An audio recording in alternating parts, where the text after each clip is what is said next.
quiero marcar un poco la situación. Estamos hablando todo el rato de Lorenzo Ferrer, el curso ha sido de Lorenzo Ferrer. No es que yo venga ahora a hacerlo más pequeñito a Lorenzo Ferrer, simplemente quiero ampliar para ponerlo en el contexto. El contexto es la corona hispánica, el contexto es el Imperio Español. Porque para mí hay que decir unas cosas claramente que a veces los profesores incorrectamente, dejándonos llevar por lo que nos han explicado a nosotros, por los libros de texto, decimos falsedades. Voy a decir dos falsedades. Primera, eso de que la Ilustración europea empezó en Francia, Alemania, el siglo XVIII y en Inglaterra a finales del XVII, eso es falso. Eso de que la Revolución Científica Europea en el XVII salió como un emerger de cero, un emerger de la nada, eso es falso. ¿Cuándo empezó la Ilustración Europea? Córdoba, siglo XII. ¿A dónde se desplazó en el mismo siglo XII? A Toledo. Sobre todo en el siglo XIII. Siglo XIV, siglo XV, continúa la Ilustración Europea hispánica con el humanismo hispánico. Marqués Santillana, Antonio de Lebrija, que bárbaramente se llama Nebrija, pero es Antonio de Lebrija, y ya llegamos al siglo XVI. Y el siglo XVI, la Universidad de Salamanca era la capital cultural del mundo. Entonces, la Ilustración Europea no empezó de Pirineos para arriba, empezó de Pirineos para abajo. Y de la segunda falsedad que he dicho, lo de la Revolución Científica, es que, hablemos claro, antes hemos nombrado a Galileo Galilei. ¿De dónde salió el telescopio que utilizaba Galileo Galilei? Se lo construyeron unos expertos, unos ópticos de Cataluña. Unos catalanes le construyeron el telescopio, lo compró. Hablando de Galileo Galilei, Domingo de Soto, en 1551, pues ya explicó que los cuerpos en caída libre en el vacío tienen un movimiento uniformemente acelerado. Félix es de química, pues le suena, aunque sea física, claro que sabe de física, y si hay aquí profesores de ciencias naturales, ¿con quién se asocia esto? Con Galileo Galilei. Décadas antes ya lo dijo Domingo de Soto.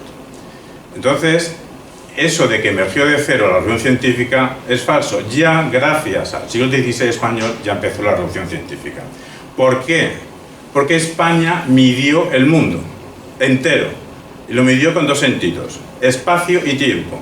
Midió el espacio del mundo con la primera circunnavegación finalizada en 1522, que se consiguieron tres cosas.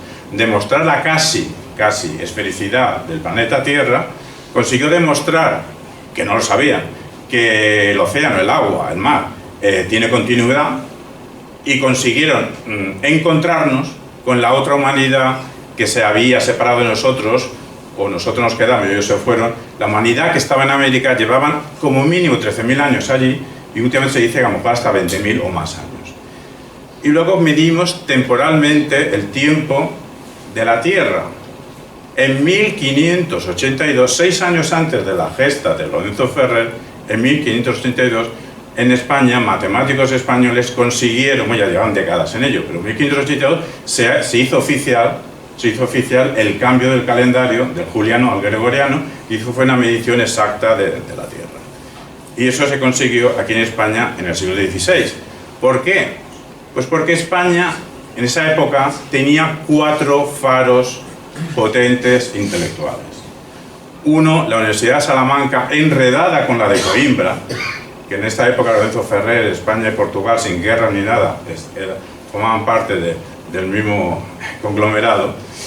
La Universidad de Salamanca, que en ese momento del siglo XVI fue un momento cumbre del pensamiento castellano, más, del pensamiento hispano, más.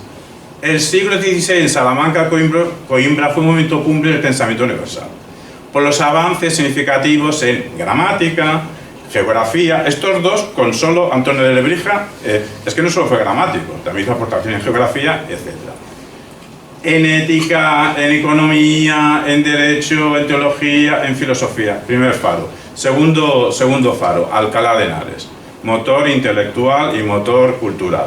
Tercer faro, la Casa de Contratación de Sevilla, era la NASA del siglo XVI. Y cuarto faro, la primera academia de ciencias del mundo estaba aquí. La primera academia de ciencias y de matemáticas del mundo es la escrita en latín, la Real Academia Matemática. En Madrid, en 1582, 6 años antes que la gesta de Ferrer, por Felipe II, Juan de Herrera, arquitecto famoso y matemático, era el director. ¿Y a qué se dedicaban? A cosas prácticas del imperio, a cartas de navegación, a la cosmografía. Claro que salió Lorenzo Ferrer. Lorenzo Ferrer tiene mucho mérito, pero no fue un personaje aislado. Este es el contexto.